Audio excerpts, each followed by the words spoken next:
Disclaimer: this is audio horror fiction. If darkness or the creatures it holds scares you, leave now. Still listening? Good. Then let's begin. At one point, my walls were the lightest shade of pale blue, and traces of my mania can be found in the floral spiral patterns. However, after years of people smoking, they have turned nicotine yellow. I have seen it all. Dominatrix fantasies, homosexual lovers, prostitutes, sex offenders, cheating ministers, and many more.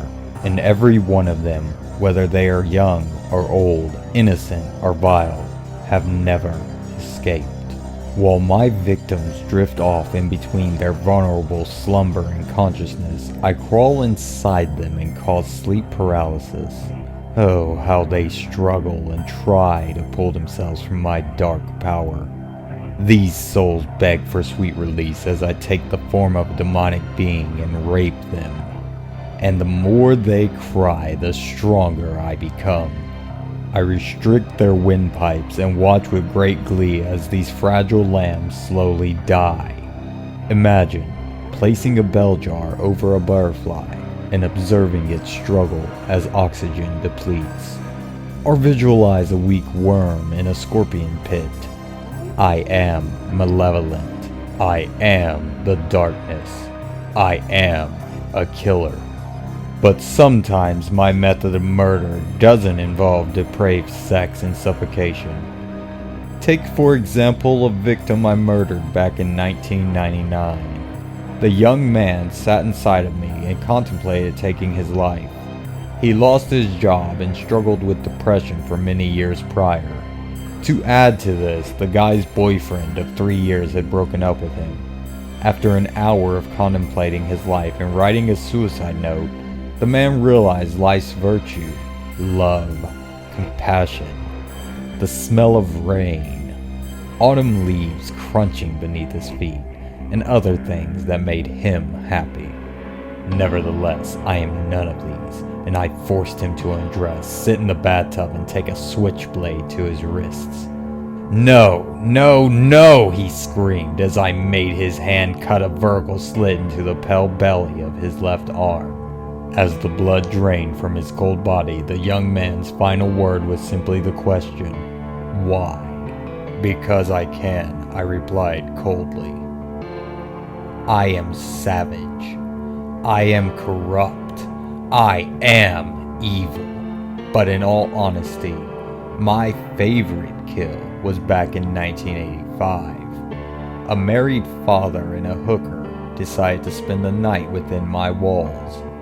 Between fucking the whore, he would call his wife and tell her all about the business trip he lied about. This should be fun, I thought to myself.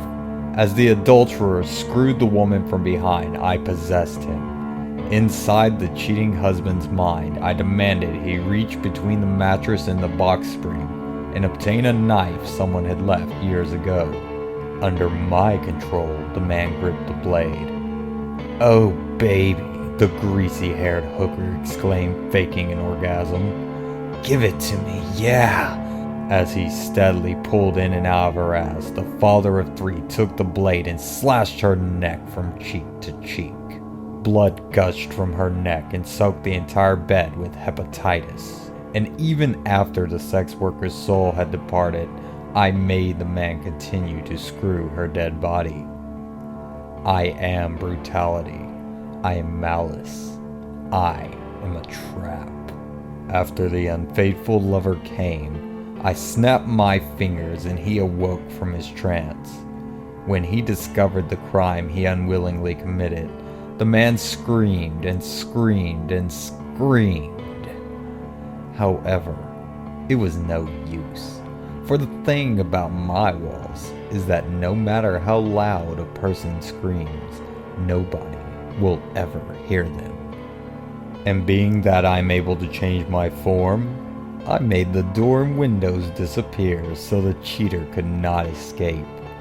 After days of being trapped with a rotting corpse, the man had gone insane from starvation and dehydration. Hell, he had even resorted to eating parts of the hooker's body and throwing feces at the ceiling. Oh, he shouldn't have done that. His punishment for tossing his shit at me was that I made him remove his own genitals. But no matter what happens within me, I always clean up.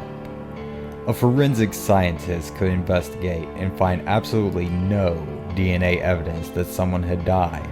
And as for those who come to the Motel Astor and check into my domain, please know that there are complimentary toothbrushes and towels in the bathroom. Also note that I will fuck with your mind and reflect the pit of your worst fears.